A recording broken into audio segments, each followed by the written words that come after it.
Hello grade 6, how are you? I hope you're having a great day. Alright, so this video is for us to reinforce your understanding of our lesson about explicit and implicit statements, since some of your classmates are still asking about the difference of the two. So I hope that you still read and watched the links or the files that I have sent you. But apart from that, I'm making this video for me to share with you some thoughts that I also have about this personally. Okay, so let's check the difference of these two, explicit and implicit statement.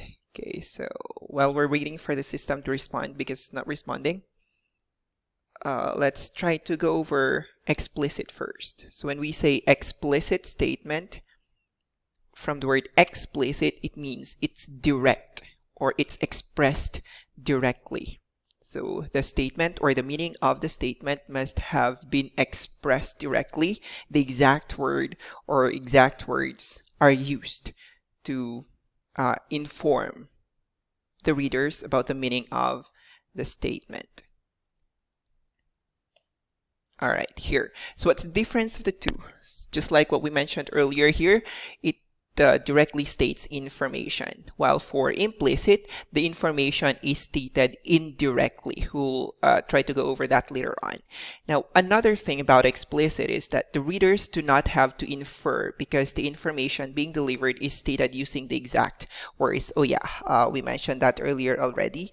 And when we say implicit, it requires readers to make inferences based on the text. So implicit, meaning there is that implication, or what does the statement imply? Implicit, imply, we need to infer for us to identify the implied meaning of the statement. Well, when we say explicit here, the information is directly stated, it's expressed directly. So just try to use the first letters in there. Explicit meaning expressed directly, and implicit meaning implied, or what's the implication of the statement. Don't worry, we'll try to go over some examples here. So here's an example of an explicit statement. Okay, so the little girl is very happy with her gift. All right, so what does it mean? Or what's the meaning of this statement in here? So you can see it's directly stated. The little girl is very happy. So the exact word, which is happy, is used in the statement. And since we do not have to infer to understand the statement, we shall say that this is an example of an explicit statement. All right, let's go over this example of an implicit statement this time. The little girl jumps with a big smile on her face as she receives her gift. All right, so what can you say about this statement? The little girl jumps with a big smile. So the word jumps is used in there, and a big smile is also used. So when someone jumps with a big smile on her face, what can you say about that person? That person must be happy. Yes. All right. So since we were able to identify the meaning of a statement by considering some words or information that are stated in the text without directly stating the meaning of the text, then we should say that the statement is an implicit statement. Okay, so basically that's the difference of the two.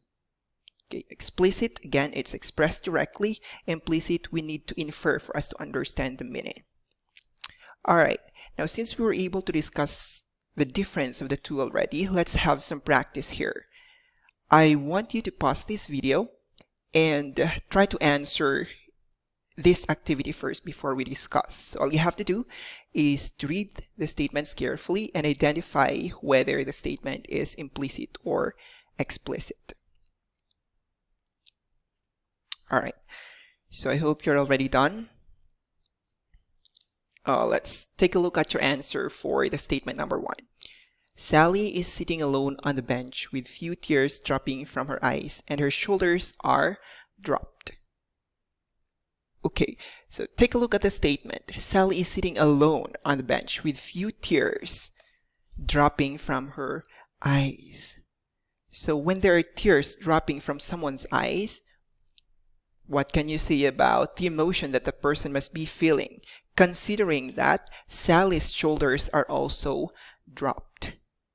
Okay, when someone have some tears from her eyes and then the shoulders are dropped, what can you say about the person?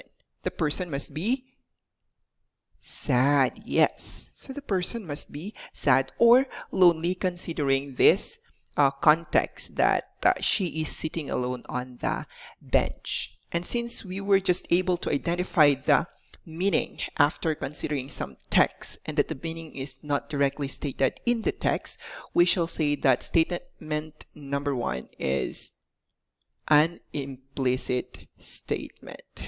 Were you able to get the answer? All right, I hope so. Okay, let's take a look at number 2 this time. It is so sad that he's no longer around, she suddenly muttered. All right, so it is so sad that he's no longer around. The speaker of this statement directly states that it is so sad when he is no longer around. Since this person makes use of the exact word, or the exact word that means the statement, then we shall say that this is an example of an explicit statement. So I hope this further explains your questions, or this further explains the lesson that we have about explicit and implicit statement. If you still have some questions, we can address that when we get back to school.